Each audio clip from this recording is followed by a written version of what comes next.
Hindi mga lads, sa mapagpalang araw sa ating lahat. Today is March 14, Friday. Kain tayo mga lads. Almusal.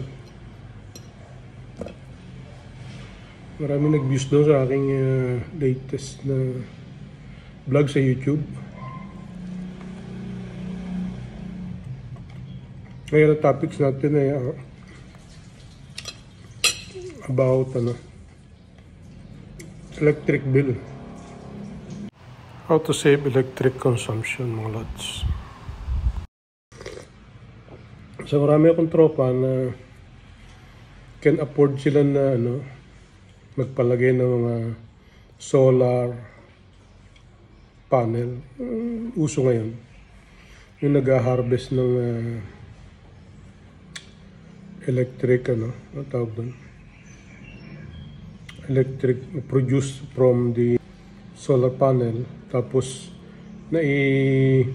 ginagamit nila yung sobra na binibenta nila sa Meralco. Pero medyo pricey, mga nasa around 500,000 ng isang panel board.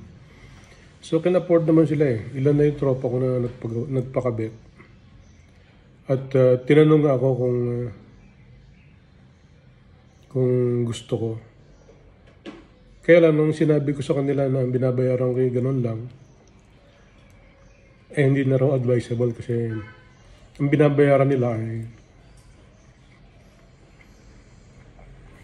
natataas. Gaya ng isang tropa ko 40,000 a month eh. 40,000. Kasi marami mga negosyo sila eh. Yun naman isa eh, lampas ng 12,000. Yung isa mga close to, mga ganun. Kalimutan ko na exact. Pero pataas ng 10,000. Ngayon sa amin naman, hindi ganun. Although itong bahay namin ay 9 bedroom, pero dadalawa lang kami. Yung mga ibang bedroom ay walang tao. Kasi dadalawa lang kami. Yung anak namin bunso nasa abroad. Yung panganay naman namin ay nakabukod na. May bahay ng iba. So, dalawa na lang kami. Tapos, ang gamit namin dito ay puro inverter. Ang aming ilaw ay lahat LED. 9 watts ang pinaka-mataas. Ang nakasindi lang naman sa amin sa gabi, dalawa. Isa sa grahe. Tsaka isa dito sa kabilang grahe. Tapos yung aircon namin, isa lang gumagana, inverter pa. Tapos ang set point, ito po yung gusto kong matutunan ninyo. Ang pagpapatakbo namin ng aircon, hindi po kami naglalagay sa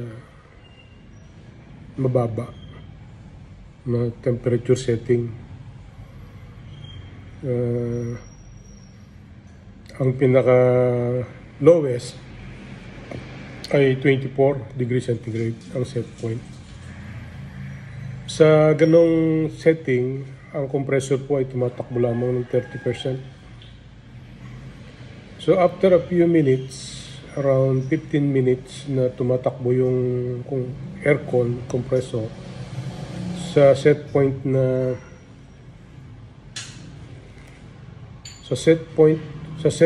na 24 degrees centigrade, i-adjust ko po siya sa 25 to 26.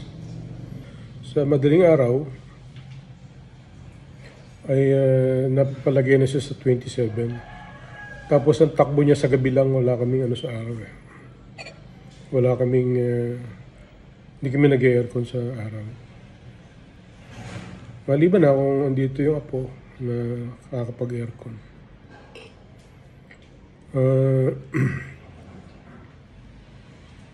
Sa 27 setting, halos hindi na po naandar ang compressor ang aircon. Tumatakbo na lang po doon yung fan.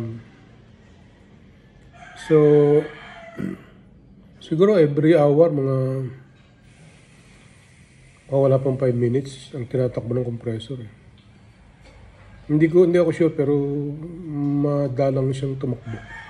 pag 27 na yung set point. Sa ganong setting, mga lods, hindi mo na kailangan magkumot.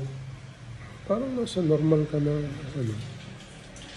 Kasi iseset mo siya sa mas mababa. Let's say, sinet mo siya sa, kami pag nasa Kingsport, no, ang lalim ng aming 19. Isang 20, 21.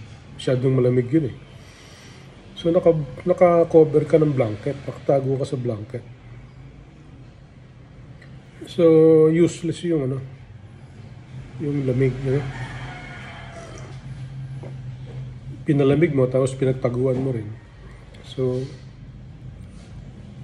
hindi rin advisable. Pero dahil nasa hotel kami, okay lang naman. Pero pagka yung ditong personal na dito sa bahay, so yung 27, hindi ka na magkukumot.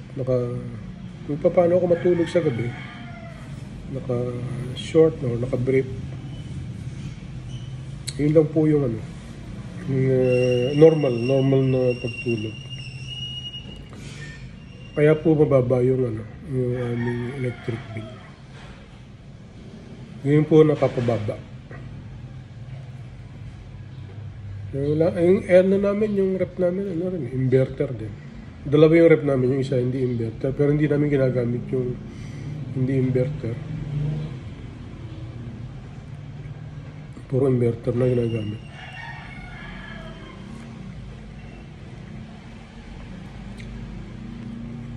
Yung pamulad, sana makatulong yung sana makatulong sa inyo.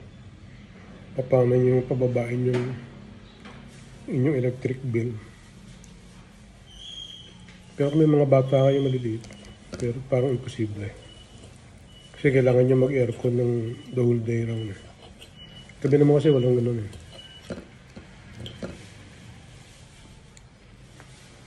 Taka malamig dito sa aming babae. Sa rooftop, yung pinaka third floor niya, meron siyang parang catcher. Yung wind force, nagwi-whirlpool siya dun sa hagdan. Pababa dito sa baba. Tapos nag-e-exit siya sa mga exit door. Tatlo yung exit door dito, pero lahat nakabukas. So dito siya nagwi-whirlpool sa loob. Kaya medyo maalikabok. Pero okay na rin. Maganda yung pagkakadesign ng aking na ayon sa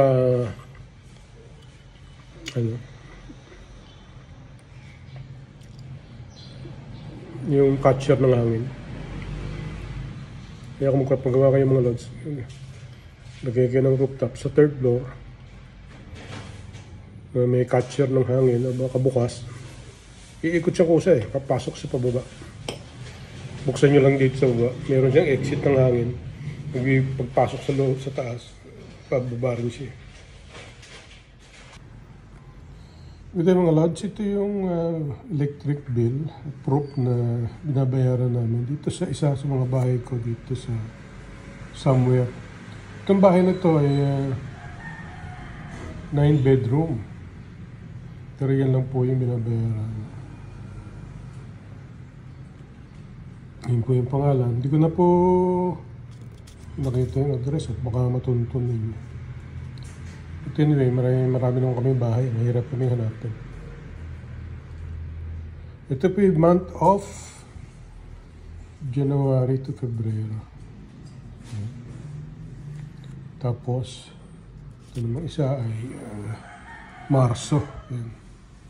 1.6. 9-bedroom house. Binabayaran ganyan. So, yun po yung sinasabi ko sa kanila. Ito yung proof na hindi kami nagloloko. Mga lods, salamat sa panonood.